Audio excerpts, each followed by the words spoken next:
কোন পরিবারেরও না, বাংলাদেশের 18 কোটি মানুষ। আর সরকারের কাছে আমরা বলবো আইন শৃঙ্খলা পরিস্থিতি উন্নত করার জন্য জুলাই বিপ্লব হয়েছে, এখনো আমাদের বোনেরা ধর্ষিত হচ্ছে বাংলাদেশের গ্রামে গঞ্জে। জুলাই বিপ্লব হয়েছে, এখনো মিটিং এ বাধা দেওয়া হচ্ছে। জুলাই বিপ্লব হয়েছে, এখনো দলীয়করণের ভূত সরকারের মধ্য থেকে যায় নাই। আমাদের ডক্টর মাসুদ বলেছেন এক সময় দলকানা লোকেরা প্রশাসনে ছিল, সেই দলকানা লোকদের পরিণতি কি হয়েছে এটা আপনাদের জানেন, পুলিশ কর্মকর্তারাও জানেন, সিভিল প্রশাসনের লোকেরাও জানেন তারা কোন দুরবস্থায় আছে। আবারও যদি এই দলীয়করণের চিন্তায় আপনারা ব্যস্ত হয়ে যান, আমাদের কাছে খবর আছে কোন কোন জেলার ডিসি কোন সিদ্ধান্ত নেওয়ার আগে ওই জেলার এক নেতাকে জিজ্ঞাসা করে সবাই চাপ দিতেছে আমি এখন কি করব। আপনার তো ডিসি থাকাই উচিত না, আপনার সচিব থাকার যোগ্যতা নেই, আপনার উপদেষ্টা থাকার কোনো অধিকার নেই। আপনারা দলবাজি করার জন্য এখানে এসেছেন, দলবাজি করলে আমাদের মতো রাজপথে নেমে আসে।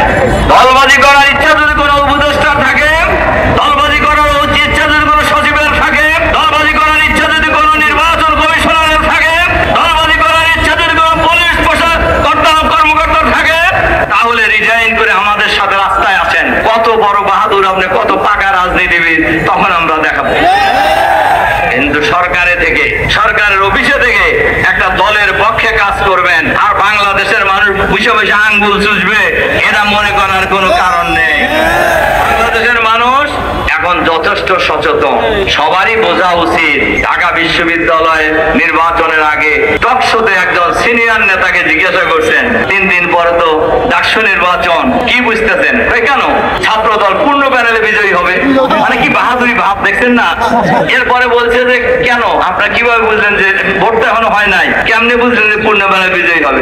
ছাত্র দল ছাড়া মানুষ আর কাক ভোট দিবে, মানে কি জমিদারি ভাব আর কি, মানে মানুষ বাধ্য ওনাদেরকে ভোট দিতে।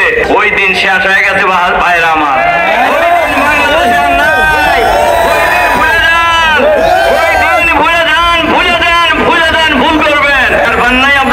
রাজশাহী বিশ্ববিদ্যালয়ের ছাত্র দলের ভিপি ভোট পাইছে 3000 আর শিবিরের ভিপি ভোট পাইছে 12,500।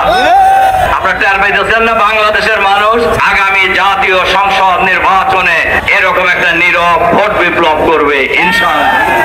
এজন্য আমরা সরকারের কাছে আহ্বান জানাতে চাই, অবিলম্বে লেভেল প্লেইং তৈরি করুন, সবার অধিকার নিশ্চিত করুন, আইন শৃঙ্খলা পরিস্থিতির উন্নতি করুন এবং দলীয়করণের ব্যাপারে সতর্ক হয়ে যান। নইলে স্বৈরাচারী ফ্যাসিবাদী প্রশাসনের বিরুদ্ধে বাংলাদেশের জনগণ কিভাবে রাজপথে ঐক্যবদ্ধ লড়াই করেছে, আপনাদের বিরুদ্ধে আগামী দিনে বাংলাদেশের মানুষ তখন কিন্তু কেউই আর পালানোর জায়গা পাবেন না। আসুন আমরা আগামী দিনে নভেম্বরের মধ্যেই গণভোট দিতে হবে।